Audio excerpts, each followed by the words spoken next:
Hello, lovely people. I'm Sinead, and welcome to another week with the Cardboard Dollhouse. I don't know how much I'm going to be able to get done in this week's video because I have a lot of spooky season projects that need to be attended to because of the time crunch and my ability to finish things on a schedule. So I wanted to start off with sharing. I have just installed a shelf here, and I will take the camera and show you more in there. Again, I don't know how much we're going to get done this week and be able to share, but we'll make some efforts because I really want to get the upper cabinets in and be able to put the next floor on to protect this. This light strip here is really delicate, and I've already knocked it loose once or maybe even twice, and I would like to get the next floor on to protect it really, because the lower one is not having any of those problems once the larger surface is in place. So I know I'm not going to get to that, but at least get the things done that lead up to that. So enough rambling, and let me show you inside. So what we have here are the shelves that were in the kitchen that the fridge and the stove and stuff came from. There's a Glitter Girls set. So I took it out, and as you can see, maybe there, the residual on the back, it had tabs that pressed into the plastic back. And I cut those off and sanded them. And then I used a 2-part epoxy to glue it to the wall. And my level is in the phone, so I can't show you and film at the same time. So I will need to do the other shelf off camera as well, because you want to check and make sure you're getting it level. But the other shelf will go there. Then I want to cut a strip of cardboard, and you can see our cabinets are not attached. I am not 100% certain I want to attach them, but I do want a backsplash. So I'll cut a strip of probably the different cardboard, not corrugated, but more like cracker box or a cereal box, and put some paper on it and then glue it up there as a backsplash.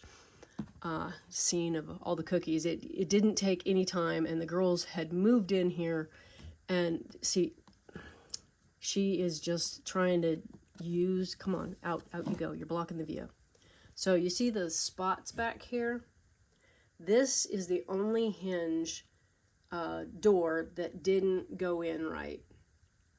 And I went back, and I think what happened was I put too large holes for my paperclip hinges. So that is, since I had the 2-part epoxy out, I used it to firm that up, and once it's cured I will touch it up, because yes, I saved that paint. Also wanted to share this piece of artwork that I'm working on for the dining room. So it has the same border on it that is the wallpaper in the kitchen that you can see from the dining room. So it gives that nice coordination. And then this image here has the same colors as the wallpaper in there. And I just took one of the scrapbooking images right here, like this. And then I had some scraps of a coordinating piece, and I that actually had this whole image with the moon and everything, so I was able to cut that out and glue it in the center. And then of course this came from something else. Oh, I think that was glued to a jewelry box actually, and I didn't want it there, but I didn't want to get rid of it either, so I've been hanging on to it. I've had it stuck on the wall and I think this is a really good use for it. I'm liking it on there. But in order to make this a little more rigid, I've used that hardboard.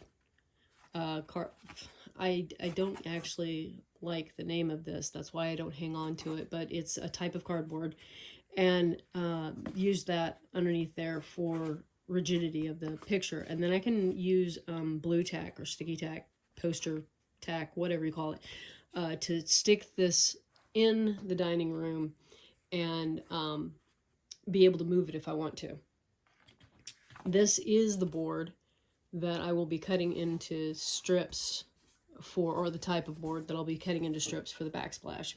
And I was just looking at it going, with its white, I could almost just leave it as a white backsplash, but I had planned to put color on there. If I've got enough blue, I'll use that matches the countertops, but if there isn't enough, then I have a coordinating cream that I'll use.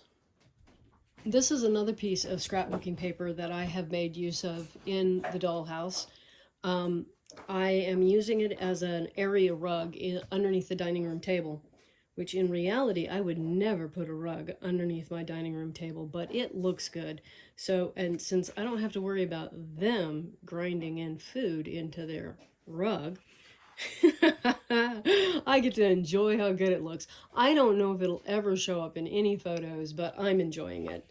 So that's another idea for using pieces of scrapbooking paper, is to use them as rugs. So I mixed up some two-part Sculpt of Magic Sculpt. It doesn't have as long a working time as, say, Epoxy Sculpt. And I've never actually used Epoxy Sculpt. I'm going by what other people have said about it.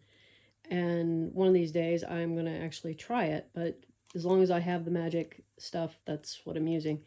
And then I just took that and I'm going to try and get it down to a very thin layer on the back of the shelf, with it wrapping around the bottom of the shelf, and then squishing it up against the wall so that you get it actually gripping the back of the shelf here, and then having a fairly, well, about a ½ inch or so of contact area with the wall.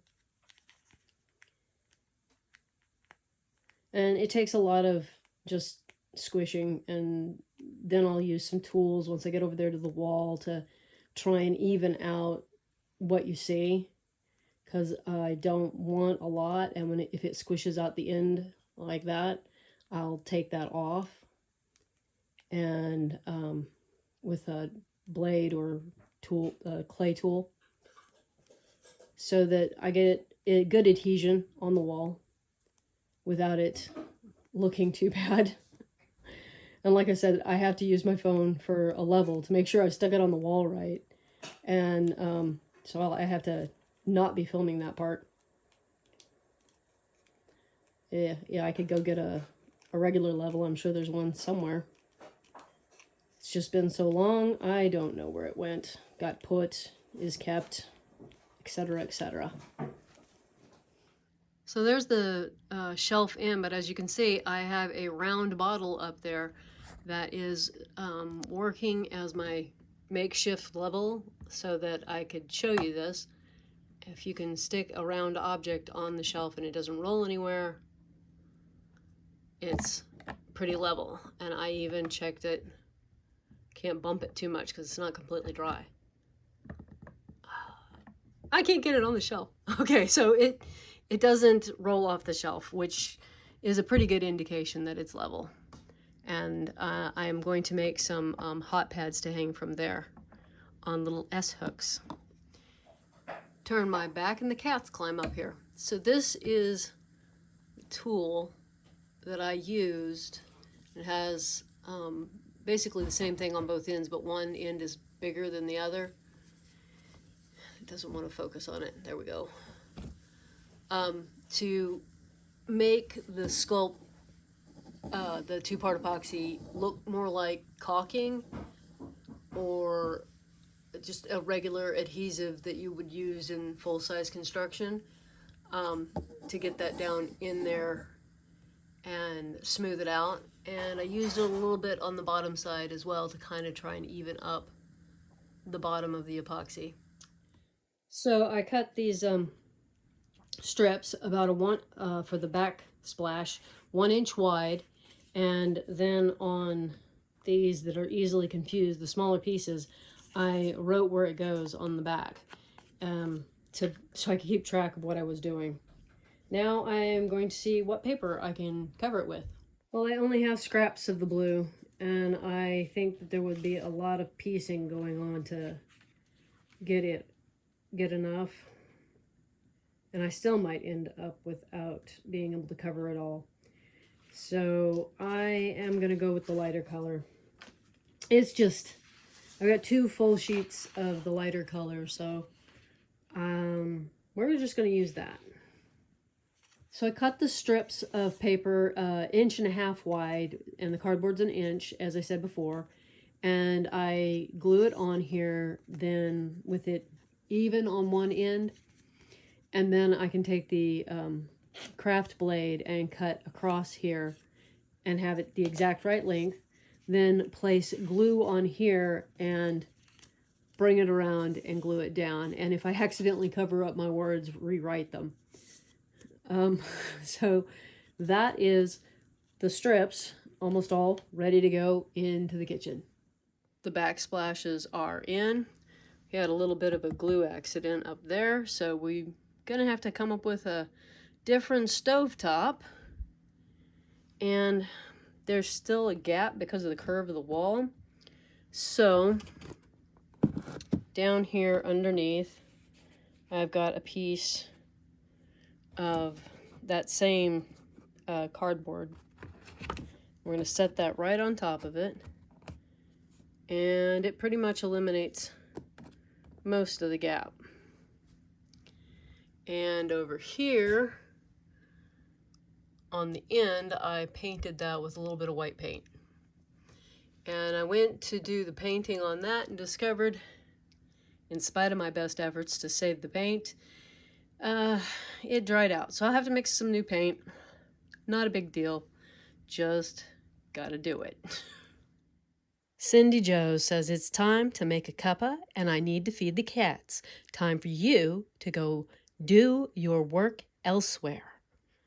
So this may be all I get to this week as far as this is concerned. I hope to be able to get back to it and make the upper cabinets, but the other 2 projects are more of a priority, being all seasonally related, so we'll see. If I don't, then I'll see you next time. Bye-bye.